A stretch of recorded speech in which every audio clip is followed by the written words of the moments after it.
While people were still debating whether having a child from a one-night stand was selfish or responsible, Anhuai's child had already safely made it to their third year.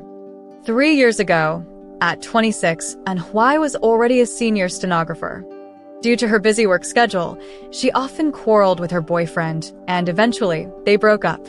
That day, she went out of town for an event, and after it ended, the organizers invited her to dinner. Believing herself to be a good drinker, she indulged. Everyone at the dinner table seemed far from ordinary, each bearing the label of society, in one way or another. But after so many years in the field, she was no longer surprised by such company. There's a saying, either change or adapt, and she was the latter. After the meal, someone offered to drive her back to the hotel. She thanked them at the door, still standing straight, but as soon as she entered the elevator, her head began to spin. She leaned gently against the elevator, just wanting to get back to her room and sleep. In front of her stood a young couple, holding hands and whispering. Judging by their excited expressions, they were probably discussing their plans for the next day. She glanced at them before closing her eyes. She had once been young too, she thought. Now, her high-intensity work left her with little time to catch her breath, let alone think about other things. She admitted that she had never been one to pursue stability and tranquility, nor did she ever hide her desires. The elevator had already reached the top floor, and only after everyone else had left did Anhuai suddenly realize she had forgotten to press the button for her floor. She smiled bitterly, stepped forward, and pressed the button, but after staying in the small, confined space of the elevator for so long, her head was spinning even more. That night was like countless others, dark, silent, yet filled with an air of temptation. The cliché scene of entering the wrong room happened to Anhuai. She had always thought such things were just made up for novels and TV dramas. But when the door opened from the inside, she realized that such stories indeed stemmed from real life. A man wearing pajamas and with a white towel draped around his neck answered the door. He was unwilling to be disturbed, casually wiping his still wet hair as he asked, "Who is it?" After glancing at Anhuai, he impatiently added, "You've got the wrong room." He instinctively began to close the door. "Oh, sorry." Anhuai pursed her lips and continued searching for her room in the maze-like hallway, unaware that she was circling back to the same room. After a few more turns, she found herself back at the same door, persistently trying to open it with her room keycard, still oblivious to her mistake. The door opened again, and this time, the man's hair was dry, with his semi-long bangs looking incredibly soft. He scrutinized Anhuai with a curious gaze, unable to figure out what this woman was up to. Anhuai, too, stared at him in a daze. He was really good-looking. After a long moment of mutual gazing, the man stepped aside without a word, and Anhuai, in a strange moment of understanding, entered the room as if possessed. In the middle of the night, Anhuai woke up to find a warm hand casually resting on her waist, with her back pressed against a warm, unfamiliar man's chest. The room was pitch dark, with only a small blue light blinking in the distance. She struggled to turn over, then drifted back into sleep. She was 26. She could take responsibility for her actions. When Anhuai woke up the next morning, it was nearly 10 o'clock. She was alone in bed. Her clothes were neatly folded at the bedside. As she looked at the untouched room, she felt as if the wildness of the night before had been nothing but a dream. The man had left no trace of himself, and Anhuai chuckled at the word that came to her lips. One night. Wearing the same clothes from the previous night, she went to the front desk, determined to find out what had happened. When the staff recited her room number, she realized with a start that she had completely misremembered her room. Her heart suddenly felt like it was filled with waterlogged cotton, heavy and weighed down, making even her steps feel burdensome. Sitting in the hotel dining area, Anhuai ordered a cup of bitter coffee, no sugar. The rising steam curled around her nose as she placed a box of emergency contraceptive pills beside her right hand. The deep, slow chime of the clock in the lobby reminded her that it was time to take the pill. As she swallowed the pill with the help of her coffee, and Huai's thoughts wandered back to the stranger's body and touch, which made her feel a bit ashamed. Many things in this world defy logic, she mused. Even strangers can engage in the most intimate physical acts. Her worst fear had come true. Could there be a mistake? I definitely took the pill. Taking the pill isn't foolproof. Should we schedule the procedure right away? The doctor's mouth moved as she mechanically watched, for the first time no longer seeing these people in white coats as angels. She nodded helplessly and then sat alone in the hospital corridor, waiting. As she touched her still flat stomach, she couldn't imagine that a small life had already been growing there for over 2 months. Her knowledge in this area was limited. She only knew that the longer she waited, the greater the risk of the procedure. Just as she was lost in thought, her phone rang. It was an urgent task. A cultural heritage project needed a stenographer. Without hesitation, she agreed and went home to prepare her materials. Leaving the hospital so quickly, she wasn't sure what she was running from. Perhaps no woman would ever truly feel comfortable around those cold machines. It took her 3 days to muster the courage to return to the hospital, but just as she was about to enter the operating room, she fled again. Standing at a busy intersection, she called her mother, crying as she said, "Mom, I'm pregnant. I want to keep the baby." The streets were filled with the sound of tires on asphalt and the chatter of passers-by. For the first time, her mother spoke to her sternly and decisively. "And why? You must terminate this pregnancy." "Mom, I'm scared. Being scared now is better than being scared later. You're oversimplifying everything. Raising a child alone as a woman involves so many challenges. And why? This is about your happiness for the rest of your life." In the end, she didn't listen to her mother. After all, she'd been rebellious her entire life. Her mother took early retirement and came to the city where Huai lived to stay with her. In the days following her mother's arrival, a heavy atmosphere hung over her small apartment.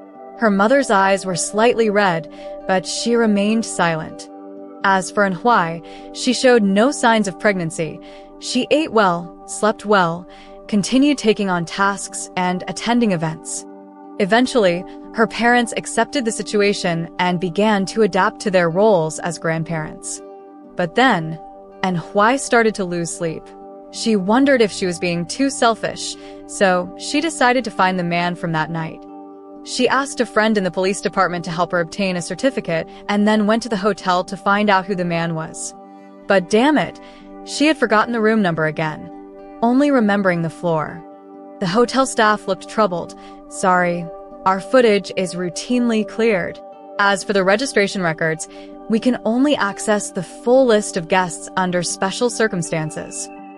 After many obstacles, she finally identified 2 possible men, but upon seeing their photos, she knew they weren't the one. She sat dejectedly in a chair, and her friend analyzed the situation for her, suggesting that someone else might have booked the room for the man, making it difficult to track him down. "Why are you so determined to have the baby? Aren't you afraid it will be a burden?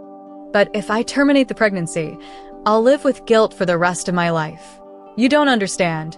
Although the baby isn't fully formed yet, I can already feel the deep bond between mother and child." The child was born without any complications, a girl with especially beautiful eyes, just like that stranger's. She named her Yihuan. Jing and Huan are opposites, yet harmonious, reflecting the state of mind she had during her pregnancy. 100 days after the baby was born, Huai joined a single mother's club to learn more about raising a child. It was only after joining that she realized there were so many single mothers in society. However, most of them had willingly born children out of love. They all knew who the father was, but were abandoned. Few, like her, had decided to keep a child conceived in a one-night stand. They told her, "You're really brave." Huai felt their tone was strange, like a mix of admiration and mockery. The atmosphere in the club was not as positive as she had imagined. It was filled with complaints and anxiety, with many of them desperately trying to find a father for their child. They said to her, "Even with help, it's still a nightmare. It's so hard, so lonely, raising a child as a woman. And Huai retorted, I admit that being a single mom is harder than being single, but single moms also experience the joy of motherhood. Joy? Imagine this. Your entire life will revolve around the child. You'll be the one changing diapers, feeding, teaching them to dress, and putting them to bed. You'll need to play with them, answer all their endless questions, and tolerate all their tantrums. And if they get sick, it'll be torture, physically and mentally. Oh, it's exhausting. They continued to chatter on, and instead of learning anything useful, and Huai felt overwhelmed by negativity. There were indeed many aspects she hadn't considered, like the difficulties of registering her child's household, which turned out to be much harder than she had imagined. In the blink of an eye, 3 years had passed. Because of her child, she gradually shifted her work behind the scenes, establishing a transcription studio and no longer taking on tasks personally. While others' careers might decline after having children, and Huai never gave herself an excuse to relax. Over these 3 years, her parents had always been her strong support, making the difficult and overwhelming seem more bearable. During this time, she actively went on blind dates, but none of them worked out. Many people advised her to find someone who was good to her child and not to be too picky. But she didn't agree. She was looking for a partner for herself, not just a father for her child.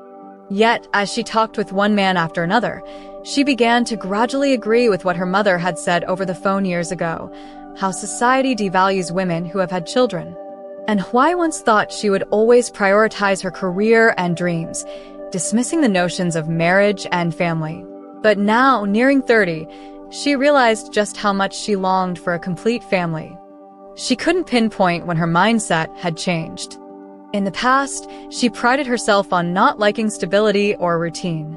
But now, as her career flourished, she suddenly found herself envying the idea of a shared life within a marriage. Especially when she thought about growing old alone, she felt terrified. And Huai admitted honestly that she wasn't as happy as she once was. She wanted to be someone's girlfriend or wife. She needed a man. Her life might never be perfect, but now she was desperately yearning for completeness. When a 20-year-old intern in her studio righteously told her that single moms could also have exciting lives, she shook her head. And Huai, times are changing. Marriage isn't a woman's only option. Everything is moving toward freedom. I've thought about not getting married. And Huai didn't argue. She just listened quietly, looking at the intern as if she were seeing her younger self. Life, after all, only reveals its truths after you've lived through a few years. As a woman nearing 30, she was now desperately wanting to get married, even if it meant jumping into the fire of an unhappy marriage. Something is better than nothing. After the negotiation, she shook hands with the man across from her. He asked what she was going to do next, and she openly replied that she was going to pick up her child. The man looked surprised. You already have a child? Accustomed to such reactions, and Huai smiled and said, I was young and foolish. She hadn't driven there, so the man offered to take her. She quickly understood and graciously accepted. Sure. The man, Gu Si, was 34, working in the live streaming industry, and was a new business partner of hers. Like many successful men, Gu Si was mature and steady. And Huai liked this type of man, but she knew that such excellent men wouldn't be interested in her. This was a fact, a challenge, and an expected truth of life. And Huai had no other thoughts about Gu Si, though they did grow closer through work. Gu Si was very straightforward with Huai, telling her that he had been divorced once. Her hand paused as she poured tea, and she asked in a flat tone, Why? Because I cheated during the marriage. She has a psychological need for purity and insisted on a divorce. Instinctively, Huai wanted to call him a jerk, but she had seen plenty of jerks in her time. Remembering that Gu Si was her business partner, she held back. Like many stories, the man couldn't handle his once beautiful, lively young wife turning into a nagging, dull housewife. I was with her for 10 years. She changed so much. She was no longer the woman I once loved. So I had that immoral night, but it was a night of freedom and true release. We've been divorced for 4 years now. She's doing well as a single woman, and we've even become good friends, but there's no going back. And Huai listened quietly, without much comment. These were matters an outsider couldn't really judge. In today's society, cheating is still seen as a heinous act, with people wishing ill upon unfaithful men and women. But the truth is, love inevitably grows stale. When neither party can keep the relationship fresh, one might resort to an affair as an outlet, a way to reclaim the vitality they once had. And Huai simply said she could understand but didn't agree. In her view of marriage, she believed she would enjoy being with just one person for life, sharing household chores, arguing and making up, and growing old together. Day by day, love would turn into a habit rather than the boredom many assume. And you, have you considered finding a father for your child? Gu Si, noticing that Huai hadn't commented on his situation, subtly shifted the topic to her. I'm actively looking for a lover for myself. After all, no man would willingly love a child that isn't his own, right? So, I just hope he could at least be kind enough to accept my child as part of the package. Gu Si found her words captivating, seeing a glow of confidence in her that he hadn't noticed before. This was the first time he had heard such a self-assured response. He thought intelligent was the word to describe her. She clearly and thoroughly understood many things. Gu Si didn't beat around the bush. After taking a small sip of tea, he looked up and directly asked, "Do you think the two of us are compatible? But I don't agree with your views on marriage." And Huai replied. Gu Si chuckled lightly. "Don't you think I'm very honest? I just said what most men think. Besides, in the future, I'll surely be more cautious about the cost of infidelity. You didn't stay with that woman who liberated you?" "How could I? I didn't love her. It's easy to like someone, but truly loving someone is hard. To this day, my ex-wife is the only woman I've ever loved. I didn't want to divorce her, you know." And Huai blinked slowly a few times, paused for a moment, and then asked Gu Si, "So, how do you feel about me? To what extent?" "Admiration." For a long time after she got home, and Huai's heart wouldn't stop pounding, and she even made mistakes while telling Yihuan's bedtime story. "Mom, what's a Gu Si? Shouldn't the princess be with the prince?" And Huai's face flushed slightly. "Right, the princess is with the prince. Mommy made a mistake." And Yihuan cuddled her teddy bear and fell into a peaceful sleep, but Huai, leaning against her daughter's bed, couldn't sleep at all. Although she had known Gu Si for a few months, this was the first time they had such a candid conversation. She hadn't expected Gu Si to have feelings for her. And no matter how old a woman gets, when she encounters a man who makes her heart flutter, her mind inevitably reverts to that of a young girl. When Gu Si drove her home tonight, she actually felt a spark of romance. Was she just too lonely? She wrestled with these thoughts for a long time, then sent Gu Si a message. "There's a parent-child event at the kindergarten the day after tomorrow. Are you free?" Gu Si replied immediately, "Yes."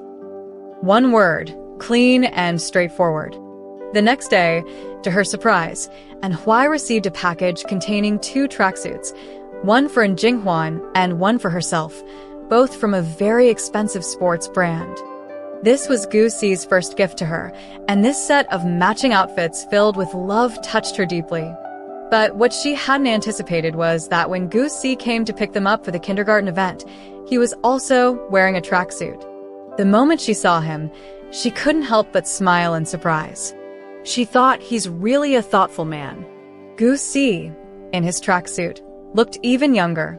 Holding Yihuan in his arms, he gave Huai a brief illusion of a complete family. But those eyes and Yihuan's eyes didn't resemble Gu Si's at all. For years had passed, and everything that strange man had brought into Huai's life had faded from her memory. She couldn't recall his scent or his warmth. Only when she looked into Yihuan's eyes did she faintly remember the man's beautiful eyes. When his eyes were closed, his lashes were so long and dense. She didn't know when it happened, but she had already given up searching for him. When you're searching for someone, you gain a deeper understanding of the vastness of your country. Trying to find him with no clues felt like an impossible task. That day, Yihuan was particularly cheerful, and Anhui suddenly understood the mindset of single mothers who seek a father for their children. Sometimes, a child's happiness truly outweighs one's own. Anhui was secretly taken aback, realizing she had become frighteningly selfless. And Yihuan was quite mature for her age. Despite their efforts to keep things from her, she still sensed that something was amiss. Especially after she started kindergarten, she occasionally asked questions about her father, but now she had stopped asking altogether. And Yihuan's silence on the matter made Anhui's heart ache all the more. This was her mistake, yet it was her child who bore the consequences. Moved by Yihuan's reaction, Anhui finally gathered the courage to call Gu Si. Gu Si, what you mentioned before, I'll seriously consider it. After the call, everything around her seemed to take on a surreal, beautiful quality, as if even the air she breathed in was inexplicably fresh. So, when her assistant called to say they were short-staffed for a meeting, she didn't hesitate before replying, "I'm available."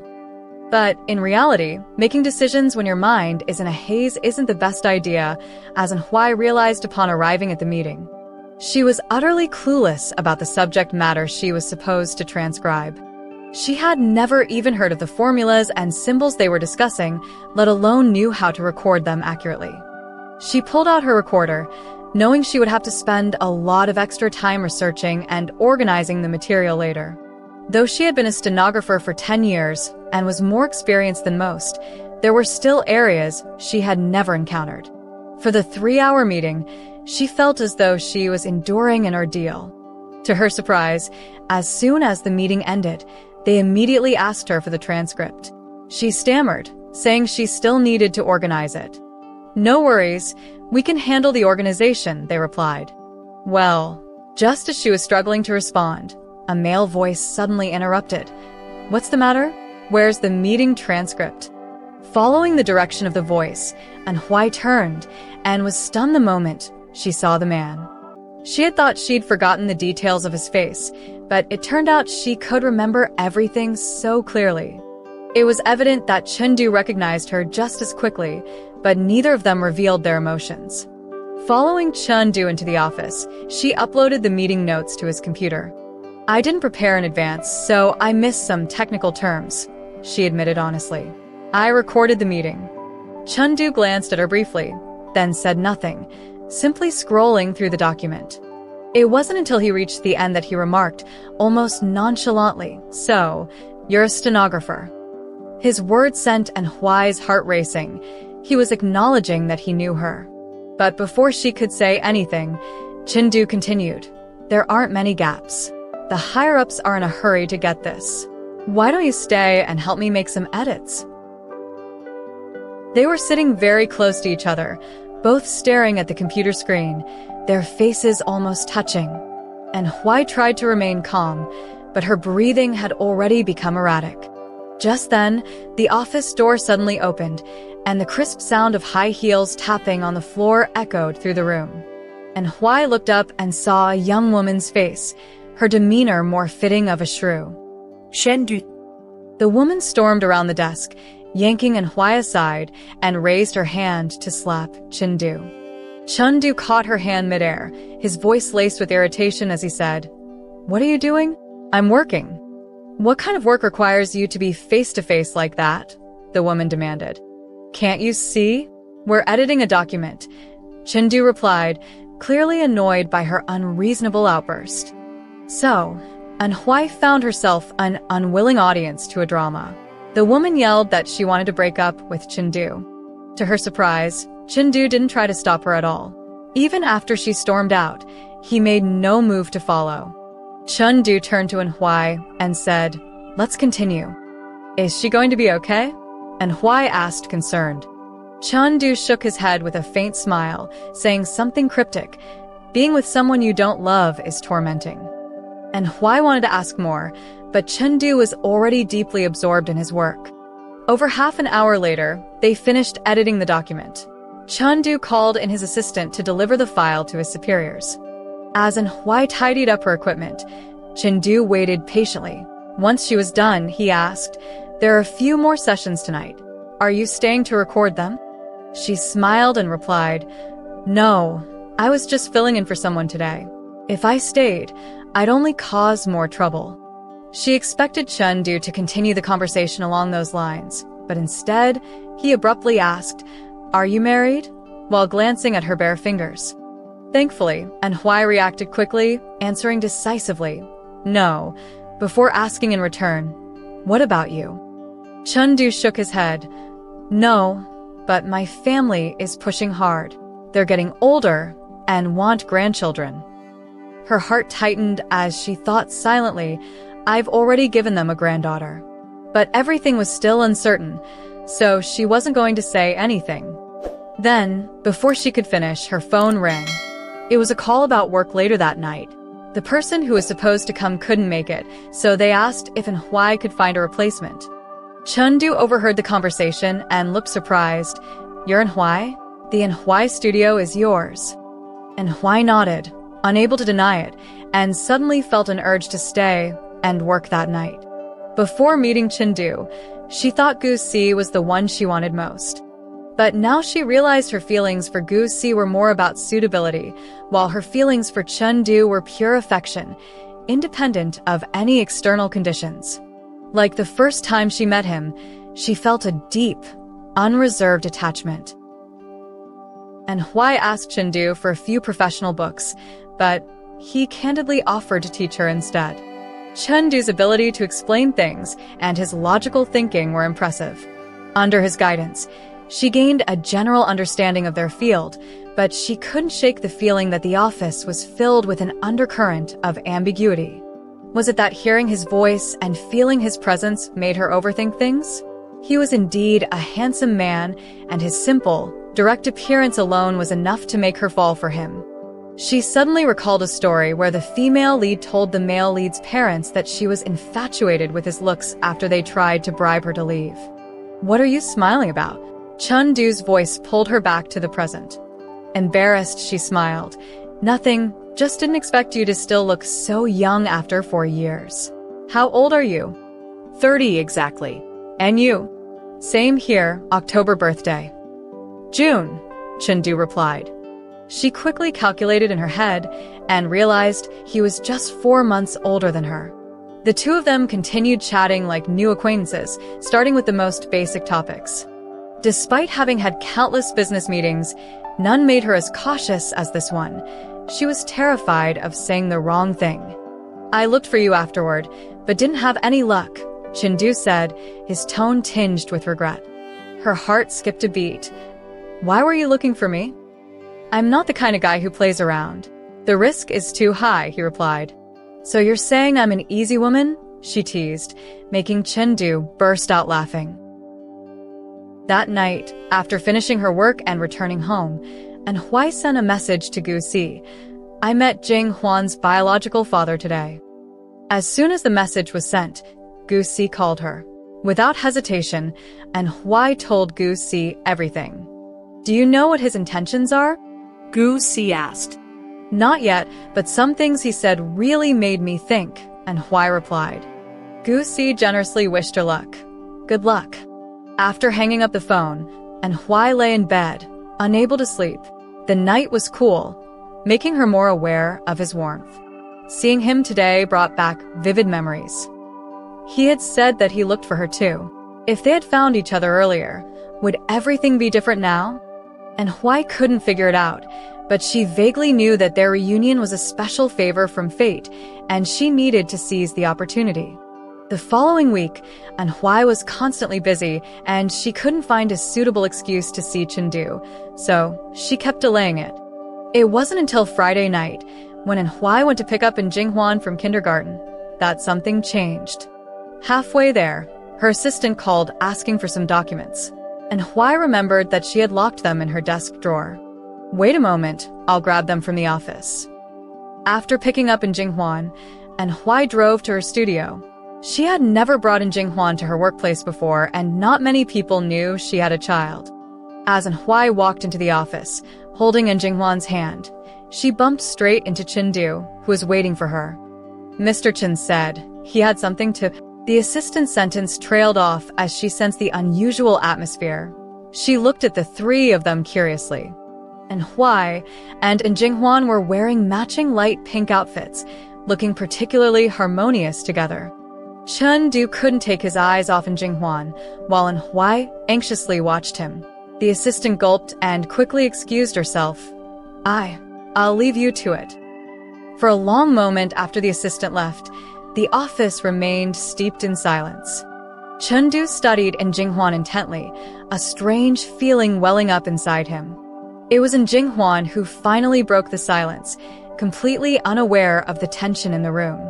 In a sweet, innocent voice, she said to Anhui, "Mommy, I'm thirsty. I want water." "Oh, okay.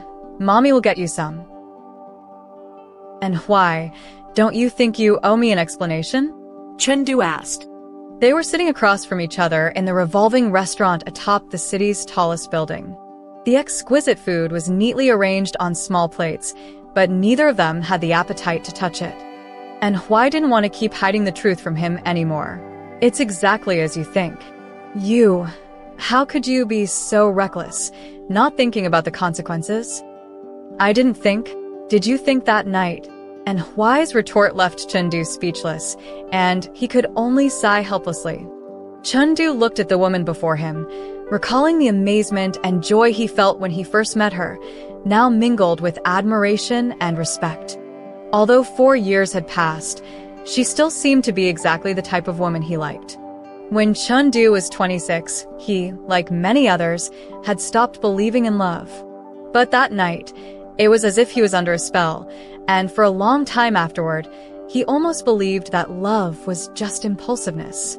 If he had known that his impulsiveness would bring such a big change to a woman's life, he definitely wouldn't have made that choice. He didn't know what Anhui had been through all these years, but just the thought that he might not have met her again terrified him. He had almost become an irresponsible husband and father. In a short span of time, Chendu's mind raced with countless thoughts, but when he opened his mouth, only one sentence came out. "Anhui, you're a woman I both love and hate." Anhui raised an eyebrow and finally felt like trying the beautifully presented food. But just as she picked up her fork and was about to take a bite, Chendu spoke again. "Let's get married tomorrow." Anhui put down her fork, her heart racing, but she maintained a playful smile as she said, "I never said I'd marry you. Who else would you marry if not me? Do I look like someone who can't find a husband? You should sort out your messy relationships first," she said, still holding a grudge over the woman who had barged into the office the other day. "I don't have any messy relationships. You're the only one, the first woman I've ever approached with my heart rather than my head." In the end, Anhui didn't agree to marry Chendu the next day, but she couldn't deny that his attitude indeed brought her a sense of peace. However, everything was happening so quickly that she wasn't mentally prepared. The marriage she had longed for no longer seemed as important after meeting Chendu. She thought she had become worldly, like most people, desiring the marriage grave. But looking at Chendu, she suddenly realized that what she wanted most was still love, a love that she would be fortunate to have. In the days that followed, Chendu and Anhui did things out of the usual order. They had a child first, fell in love afterward, and then got married. This sequence often displeased Yihuan. "Mommy, why are you going on a date again?" "Because Mommy needs to date Daddy." "Mommy, I want to date Daddy too." As Anhui spent more time with Chendu, she discovered that he had a childish side, while Chendu found out that Anhui wasn't a strong woman at all. Instead, she was a gentle and delicate one. "When are we going to change Yihuan's surname to mine? How about Chen Yihuan?" "No way. Our daughter takes my surname." "Fine, but when are you going to give me a son?" "Get lost." Anhui never blamed the world for her circumstances. She always worked hard and strived upward. Perhaps that's why she deserved the favor of fate. But after all, not everyone finds love, and not everyone is so lucky. Yet, When we hear these beautiful stories around us, do we not regain courage and confidence?